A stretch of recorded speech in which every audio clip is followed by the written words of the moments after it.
Hello and welcome to Haunted Montreal's Spooky Story Sessions. I'm your host, Holly Rhiannon, and today I'm going to tell you all about Montreal's Esplanade Tranquille.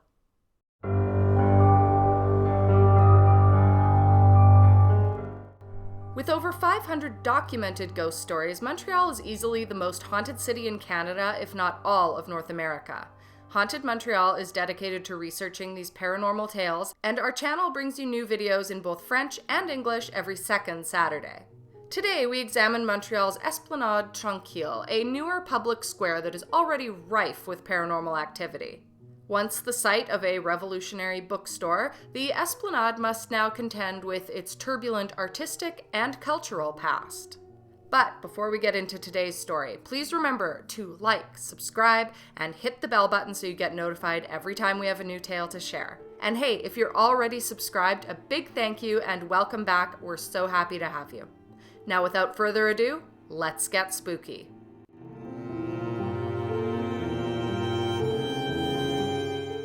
Esplanade Tranquille is one of Montreal's newer public spaces. Located in the heart of the Quartier du Spectacle, the 5,000 square meter public square was unveiled by Mayor Valérie Plante in August 2021. Named after writer and bookshop owner Henri Tranquille, the space gives a nod to Quebec's quiet revolution. In the winter, Esplanade Tranquille features a large refrigerated ice rink, and during the warmer months, visitors can enjoy a mix of urban furniture, green space, a pavilion, and a food court. There is also a self-service library open year-round as a nod to the famous Tranquille Library. Reports of alleged paranormal activity came early on with the Esplanade, starting only a few months into its opening. The most common report is the appearance and disappearance of books, which sometimes vanish from bags only to appear on benches or the ground. Others have spotted a ghostly image of the bookstore reappearing on the site. Some superstitious people believe that Henri Tranquille's old bookstore, Librairie Tranquille, influences the new public square in a paranormal way. Others have even sensed Henri's ghost. For example, in September of 2021, one Australian tourist complained to Haunted Montreal that while visiting Esplanade Tranquille, he had a paranormal experience. He had sat on a bench to check his Lonely Planet guidebook for Montreal, but when he dug into his backpack for it, he noticed it was no longer there. In its place was a copy of Honoré de Balzac's Le Père Goriot. Given that he didn't understand French, he left the book on the bench. As he was exiting the Esplanade, he spotted his book on the ground and retrieved it. The tourist explained that he felt Henri Tranquille's spirit had something to do with the bizarre experience. Henri Tranquille grew up in the suburb of Lachine during the Duplessis era. At the time, Quebec was a deeply Catholic society that negatively influenced almost every aspect of life. Today, the period is referred to as Les Grandes Noirceurs, or the Great Darkness in English. Tranquille was a bright young man with high grades and a passion for reading.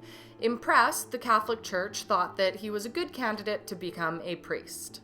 As such, religious authorities sponsored him for 8 years of classical studies, a prerequisite at the time to enter the seminary and ultimately the priesthood.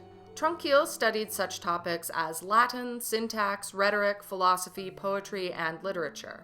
As he approached the end of his studies, he asked his professor if he could read the works of Augustus Maurice Barré. The professor frowned upon the idea, given that the Catholic Church had blacklisted Barré's works for being critical of religion. Tranquille argued that he should be able to analyze the works of Barré critically. His professor reluctantly set out on one condition. Tranquille could read the books, but his teacher forbade him from furthering any arguments that challenged the doctrine of the Catholic Church. Tranquille was outraged and saw this censorship as an attack on his intelligence. The following year, he told his professors that he had lost interest in the priesthood. When pressed as to his reasoning, Tranquille confessed that he found the whole thing ridiculous. The church, which had been financing all of his studies, immediately cut off all financing, effectively expelling Tranquille from its classical studies program. Undeterred, Tranquille began reading more radical authors that the church had banned.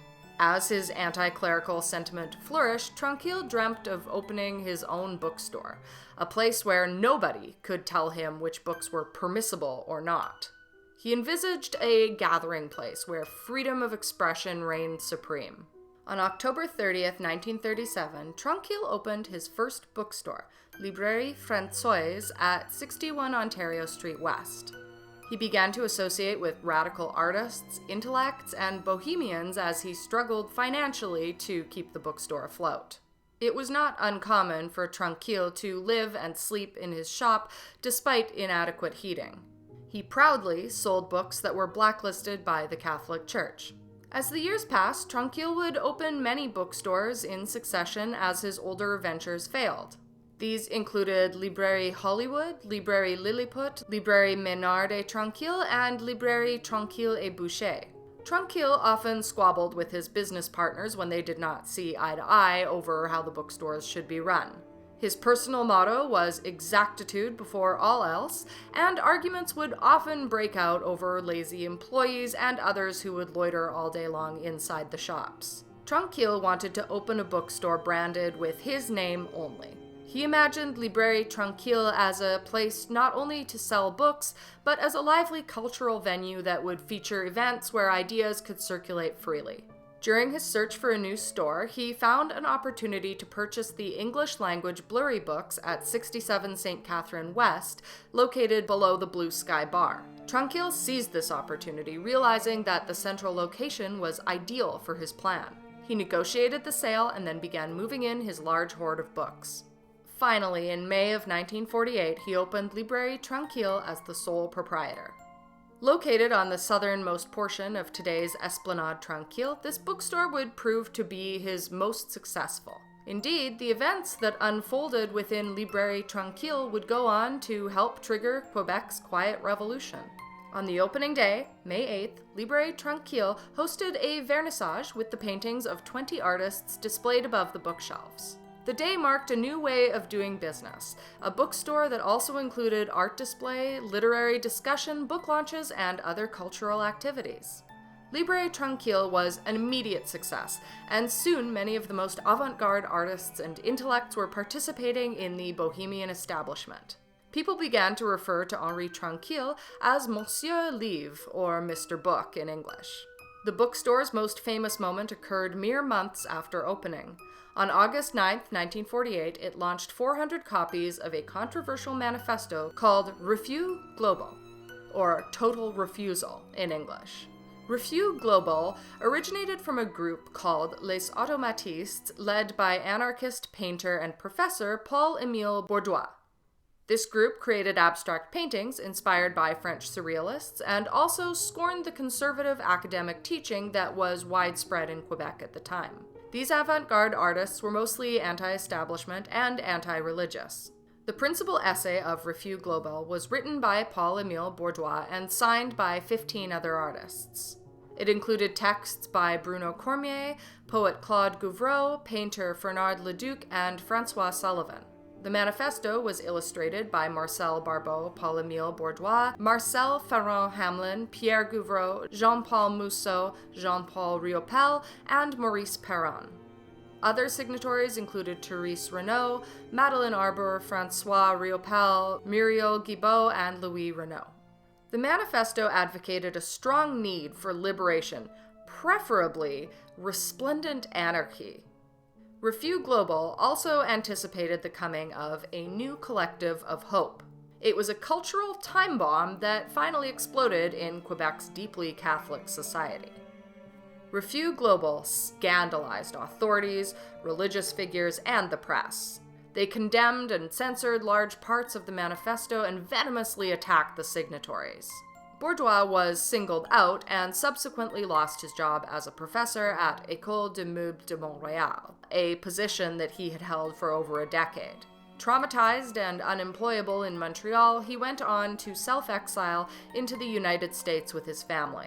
In the aftermath of Refus Global, many of the brave artists who had signed the manifesto began suffering from attacks and blacklisting. Families were broken apart, at least one signatory, Muriel Guibault, committed suicide, and many of the artists fell into varying states of depression and mental anguish. Manon Barbeau, the daughter of one of the signatories, documented this tragic situation in the National Film Board's 1998 Les Enfants de Refus Global. The filmmaker went on to meet the sons and daughters of Bourdois, Mousseau, and Riopel, whom she calls children of Refus Global. All of them, like her, suffered from serious consequences due to their parents' revolutionary proclamation. None of them has emerged unscathed.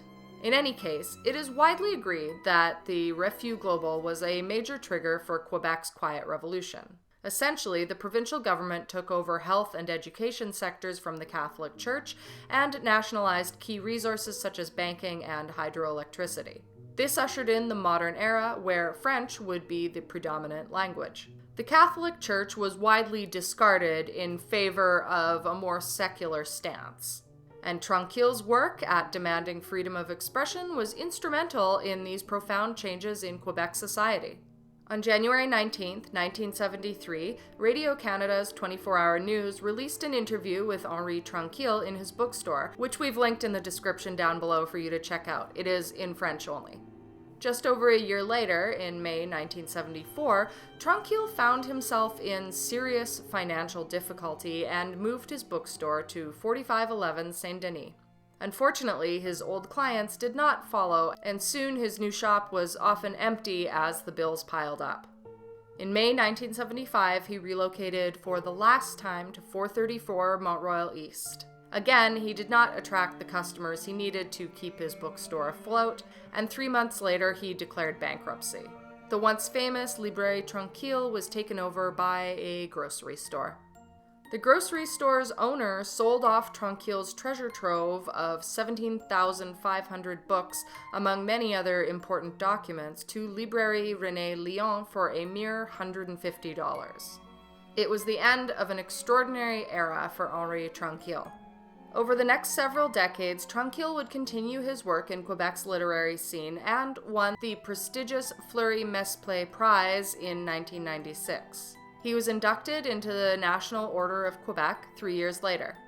In 2005, biographer Yves Gauthier published Monsieur Livre Henri Tranquille with Les Éditions de Septentrion. The fascinating biography features information about Tranquille's 9 bookstores, bohemian lifestyle, and cultural achievements. Henri Tranquille died on November 21st of the same year at age 89. The building that hosted his most successful Librairie Tranquille on 67 St. Catherine Street West was eventually demolished to make way for the Quartier de Spectacle. Haunted Montreal has received several messages about the old Librairie Tranquille bookstore returning in a ghostly manner to haunt the site, most notably over the years on May 8th. In 2018, Haunted Montreal received the following message from an American client who had attended one of our tours. I was visiting the Quartier de Spectacle and Place des Arts on May 8th when I spotted an old bookstore on St. Catherine Street in an old gray stone building. However, as I went to enter, the entire building vanished into thin air, revealing an empty space. It was one of the weirdest things I've ever experienced. Additionally, a construction supervisor on the Esplanade Tranquille at the time it was being built told Haunted Montreal about another paranormal experience, this time on May 8, 2021. She had been working on preparing a section of the park when one of the workers she was supervising approached her. Disturbed, the man claimed to have seen a ghostly image of the old bookstore flickering on and off throughout the morning. It should be said that ghostly buildings returning to haunt their original sites are not uncommon in the Montreal region, especially on important anniversaries. 2 popular examples come to mind. The first is a ghost story called The Miser's Ghost from Honoré Beaugrand's La Chasse Galerie, Legende Canadienne. In the story, a 70-year-old grandfather recounts a ghostly house that appeared to him when he was 20. En route with a horse carriage to the village of Lanoraie for New Year's Eve, he gets stuck in a severe snowstorm with very low visibility. The man says, I wandered for several minutes and was becoming disheartened when I noticed on the left side of the Great Road a shack buried in the snow that I didn't recall having seen before. I made my way with difficulty, cutting a path through the snowbanks towards the house, which I initially thought was abandoned. I was wrong. However, the door was closed, but through the window I could see the reddish glow of a hardwood fire burning in the hearth. Inside is the ghost of a miser named Jean-Pierre Baudry, who had once refused hospitality to a man banging on his door during a previous blizzard. The man froze to death, condemning Baudry to return as a ghost every New Year's Eve to right his wrong deed. Baudry's ghost explained, "For 50 winters I have come on God's orders to spend the night of the last day of each year here without a traveler in distress ever knocking on my door. You finally came tonight and God forgave me." The storyteller faints at this point and eventually wakes up in his sleigh with the ghost house no longer in existence. The second legend of a ghost house reappearing comes from Griffintown's since deceased Denis Delaney. He was a specialist in locating the ghost of decapitated Mary Gallagher, who is said to reappear every 7th year on the anniversary of her murder, June 27, 1879. According to lore, 1998 was an exceptional anniversary for Mary Gallagher ghost sightings. On that occasion, Denis Delaney claimed that by the light of a full moon, he had looked up and saw a house appear at the corner of William and Murray Streets, the exact site where the infamous murder had occurred. He explained, "In the yellow light through the window stairs like a lamp, I saw a figure standing there, and it asked me, 'Will you help me look for my head?' I said, 'Yes.' Then she asked me to close my eyes, and I could feel something like a rising up around me, and when I opened my eyes, the house had vanished and she was gone." In conclusion, ghostly buildings often reappear on important anniversaries, and Esplanade Tranquille appears to be one of these. By reappearing on May 8th, the day the bookstore opened in 1948, it is entirely likely that Henri Tranquille's ghost remained to haunt his old establishment, the bohemian bookstore that helped trigger Quebec's Quiet Revolution. Are you a Montreal resident or perhaps a tourist who has had a strange experience at the Esplanade Tranquille? If so, we would love to hear about it. As always, we want to know your thoughts on what could be happening here. Now, before we wrap up this bookish episode, I thought it was a good point to let you know about one of my other projects that I'm working on. You may or may not be aware that I am an author. I have my own personally named YouTube channel where I post videos about writing, literature, and all that good stuff, and I also own a small press called the Stygian Society. We launched last year with an anthology called the Stygian Collection, featuring stories by 24 author-tubers from this platform. The Stygian Society practices an art for art's sake ethos, meaning that we publish based on talent, not anything like social media numbers. We aim to bring back a more classic style of publishing where we give authors a lot of support, and we're also very transparent about all of our finances and extremely fair with royalties, doing a 50-50 structure. As of the 5th, we have launched into the crowdfunding phase for our next publication. The book is called Dark Flock, and it's by Montreal author Matt Pohl. Dark Flock isn't your average novel. It's a curated collection of freaky, feathered fiction.